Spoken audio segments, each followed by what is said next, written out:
Warning.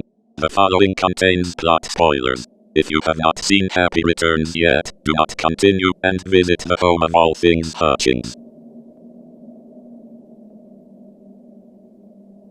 What did I come in here for? A psychoanalytic approach to opening the potentially subversive elements of Daniel Hutchings' independent film Happy Returns works on two key levels. Mummy. Okay, so what are you all doing today? First of all, because Emma, the protagonist and hero of the film, overcome by the rigidity and structure of her overfamiliar life as a mother, has repeated fantasies of a mistress. Since Emma is a woman, the film presents a gender reversal on the common coordinates of this fantasy. To my secret love, in celebration of it not being your birthday, many happy returns. Mummy. The mistress, the alternative object of desire to that of the day-in, day-out role as mother and domestic partner, is, in fact, revealed to be staged by her partner himself. Anyway, I was going to be your hot rod, remember? What is meant here by mistress, and how does her partner assume this role alongside that of the wife and the woman? The often criticized Lacanian maxim, "there is no woman," ought not to be read as a reinforcement of the male gaze or an affirmation of its primacy, since the opposite is the case. The guarantee of the male gaze's lack is that the figure of woman is founded on the idea that the object of his desire has an inherent consistency and is defined in terms of his desire. The imaginary element of this is that neither of these fantasies can hold up. Another critical assertion of Slavoj Žižek is that if one loses his mistress by abandoning the wife, respectively favouring the freedom of following one's authentic desire and passion and turning away from the limitations of actually lived life, one loses not only the wife but the mistress also. Me and you.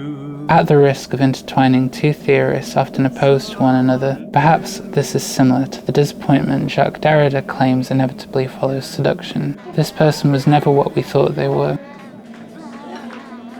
It is hard to imagine an alternative cut of the film in which Emma leaves her partner for the two clownnishly unappealing public officials from one of her sexual fantasies working out very well. Asserting that there is no woman proper is to say that the figure does not stand as a monolith.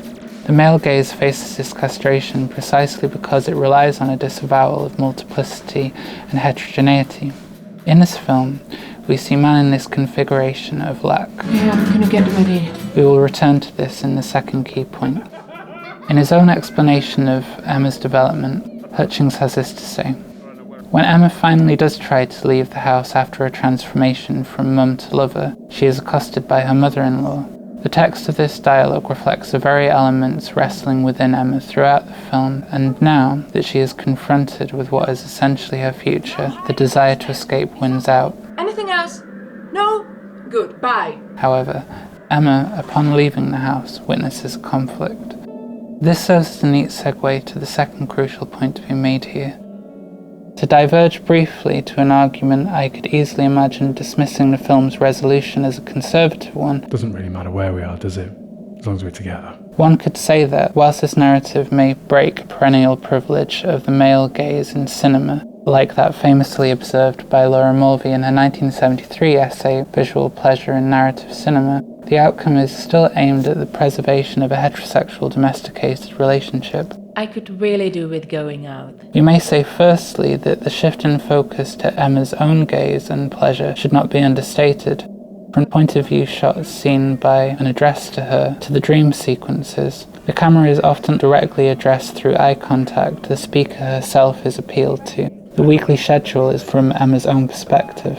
And identification is actively encouraged in a manner not dissimilar to that with Jodie Foster's character in Silence of the Lambs, a film often praised for its inversion of standard gendering of cinema gazes reasserted through camera work. We may also say that if the heterosexual relationship is happily returned to, it is only through a radical reimagining that undermines coordinates defined by the male figure's jealous guarding of his own sovereign position as a singular object of desire, and a response to Emma's desire, not through jealousy or moralizing and repressive chauvinism, but by making space for and assimilating the mistress, the desire that is in excess of the Oedipal restrictions. In doing so, he accepts his own lack.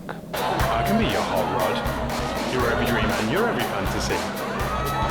What's interesting about Happy Returns is that the mistress and the wife, the toy boy and the husband maybe, are conflated in the plot's twist.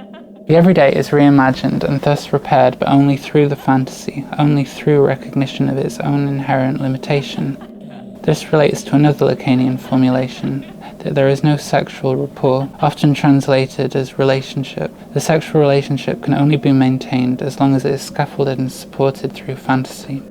Oh, shut your face. At the final scene, Hutchings comments, as this is followed by a shot that puts us back in a room with Emma and Leo post-orgasm as they plan for another secret meeting, same time tomorrow. What about same time tomorrow?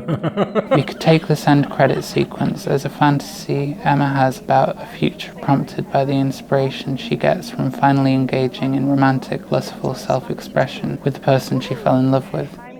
The fantasy of a return to pleasure, the possibility of a renewed passion, is thus framed by the film as Emma's own. It is not primarily that of her partner. So, it's a song about shared history. Since one could argue both characters stand to gain from the undoing of rigid structures, it would be wrong to describe his act as one of pure selfless altruism, self-sacrifice. A willingness to shake up the restrictive but comfortable familiar scaffold of the male ego is nonetheless a potentially radical reconfiguration of the mechanics of sexual desire in the marital and monogamous. 2 once again quote a deceptively simple Zizekism: freedom hurts. It requires that we lose something of ourselves, or to be more accurate, that we acknowledge the always already inconsistent in what we imagined was at stake.